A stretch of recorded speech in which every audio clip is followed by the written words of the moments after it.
you go ahead.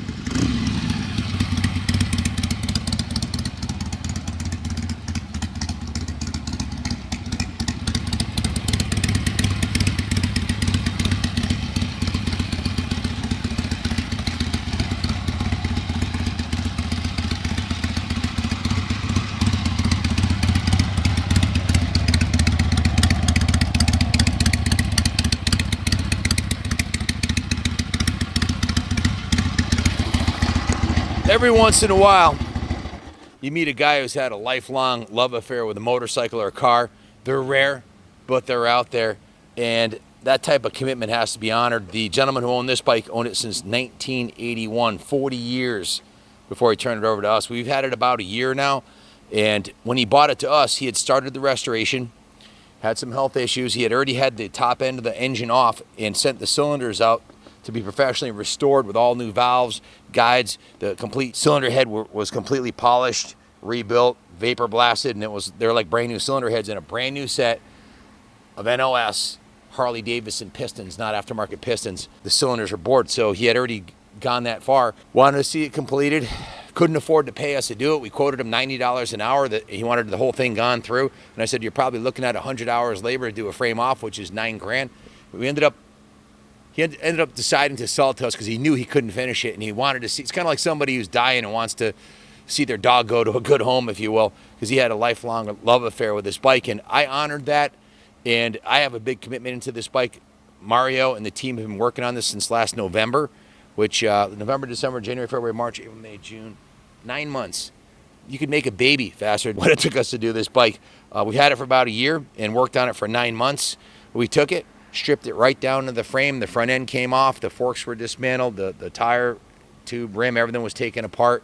The tins were taken off the bike, sent out and professionally restored and painted the original factory color. I have the original factory brochure from 1973. I'll show you, and this bike looks exactly like the day it rolled out of the showroom floor. However, it does have some nice upgrades that you can't really see that I'll have to point out, namely the carburetor. This is the number one up. We've done a lot of iron heads here. I've had some big dollar XLCR cafe racers, probably 4 or 5 of them come through the shop. We've built cafe racer iron head Sportsters. You might have seen one we just did recently. We built Sportsters that have won the Rat's Hole Custom Chopper Show at Daytona, one of the biggest shows around, so we know how to do these bikes. This one here needed to go back to original. Mario wanted to mod it. I was like, hell no, you can't. It's got the original bars, original everything on it. It needs to go back to stock. So we put 170 hours of labor, almost double that's why we don't restore bikes for other people, because when you get started, everything you do takes twice as long and costs twice as much.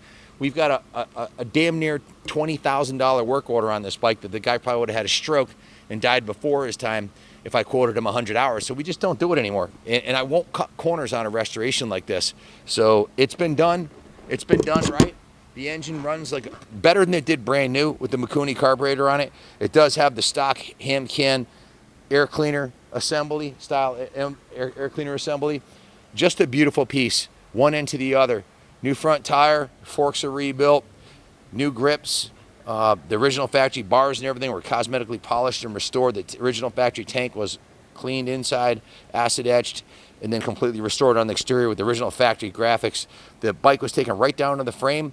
The rear wheel, the rear tins came off the seat. The oil tank was sent out and professionally restored. We sent out the painted items to be done by a paint shop because we don't have the a pro painter here. The engine from the crank up, everything was rebuilt. New pistons, new rings, new base gasket, new head gasket. The heads were completely rebuilt.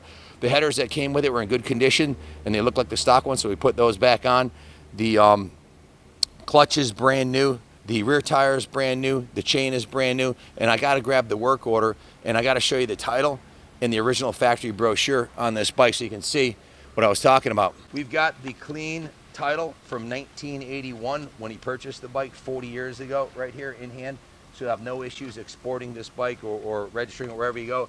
And I've got the original factory brochure, the Great American Freedom Machine. Look at this. That's exactly what the bike looks like right now, from the shocks to the rear strut.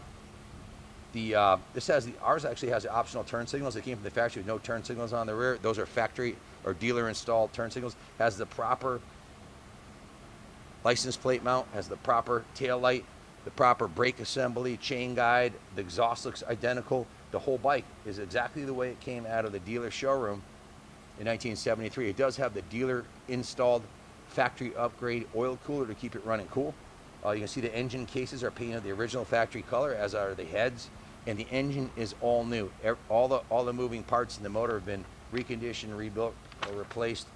Shows the inside photo here. This brochure, I like saving these for the museum, but whoever buys this bike, I'm going to give this one up. I really hate giving these up when I get them because they're hard to come by.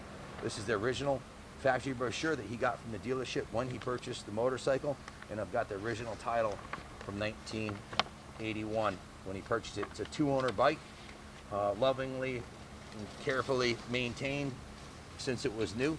So I'll go over the parts list briefly. This is a partial parts list, and when we say we have 170 hours on it, this thing was on Mario's bench for he probably looked at it for 170 hours while he was on the clock, let alone the amount of labor he put into it. I mean, straight up, when a bike's in the shop for that long and everybody gets involved with it, we're going to lose our ass on this one. But just like it was a labor of love for the previous owner, me restoring these is somewhat of a personal quest, obsession, whatever you want to call it. When we get started, it's got to be right, and this thing runs phenomenal. The forks are rebuilt with new fork seals, new oil. The 35mm factory forks, that was an upgrade for 1973, as was the factory original disc brake. I believe that was the first year for the disc. It has a brand new clutch in it. All the clutch plates are new. Complete new gasket kit, base gasket, head gasket, primary, the whole primary cover, assembly gaskets, and all the seals. Brand new battery, new handlebar grips. It also has an Ultima single fire programmable ignition, which is a huge upgrade over the stock ignition.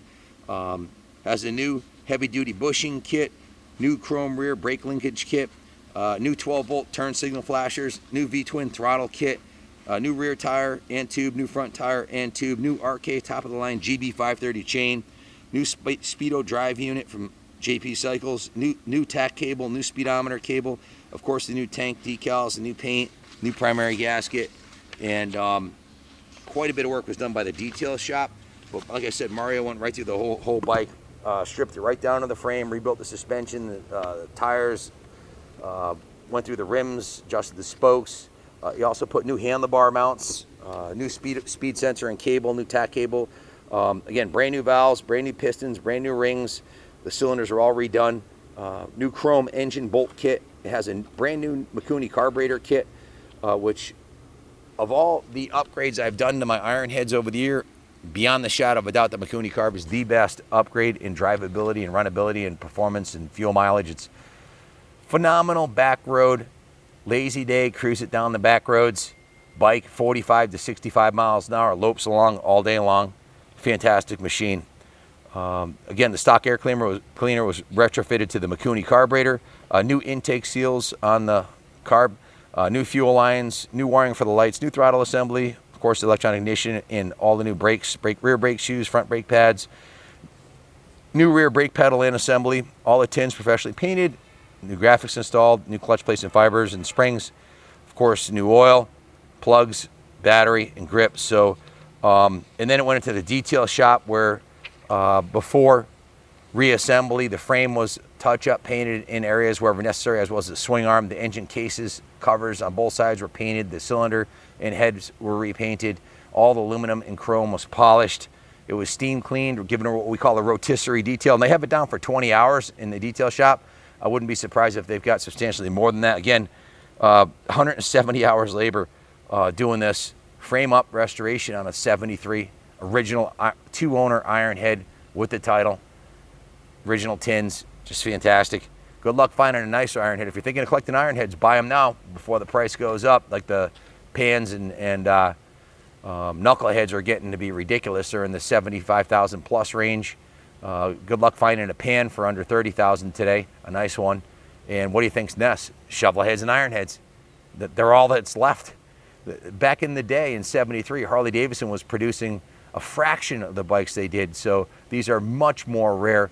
Back in 2007, 2003, they were doing 300,000 plus motorcycles a year, 10 times what they were doing back in the 70s. So 1/10 The production means 1/10 the supply, which means if you're looking for an antique Harley, get one now while they're still available. This bike's soon to be 50 years old, 50. Mechanically restored, cosmetically restored, ready to go. Definitely going on the second floor of the New England Motorcycle Museum on display with the Harley Davidson display in the museum. It's definitely museum quality. Iron head has the original. I'm not sure if it's an original factory seat, but it looks exactly like the one in the brochure. The profile is the same as the original seat. All the aluminum was polished, the wheels were polished, all the chrome was polished, the handlebars were cleaned and polished, and it's just beautiful. 170 hours. The parts and labor total came to $18,986.67. Let's round it up to $19,000, okay? And that doesn't include having the heads professionally restored that the previous owner had done in the brand new NOS piston and cylinder bore. So that there's probably another $750 there. So damn near close to $20,000 in parts and labor invested in this beautiful classic Harley. I doubt we'll get that back out of it. Sometimes I wonder when we get into these things, you hope they'll expedite. You know, I originally thought 100 hours labor. We're at 170 hours on this thing. And there's still a few things Mario wants to do to it. He pointed out a few things. I don't remember exactly what it is, but it's going back in the shop. He's still fine-tuning it. It becomes an obsession for a mechanic and for me, a business owner, to have my name on a bike like this. This goes out, Kaplan America, name on it, Kaplan Cycles. I want it right.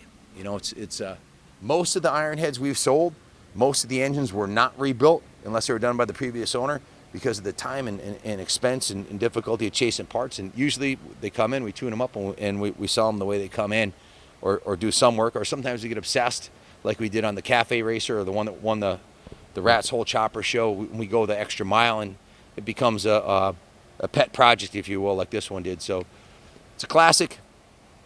Ton of work's been done. If you want to do anything else to it, it's up to you. We're at the end of the line with it. We've had our fun with it, and we're putting it up for sale. So if you're looking for a classic ironhead, give us a call, 860-454-7024. Mario TESTA-TUNED. He's a pro mechanic, works for Yamaha at the Amateur Nationals, rebuilding race motors.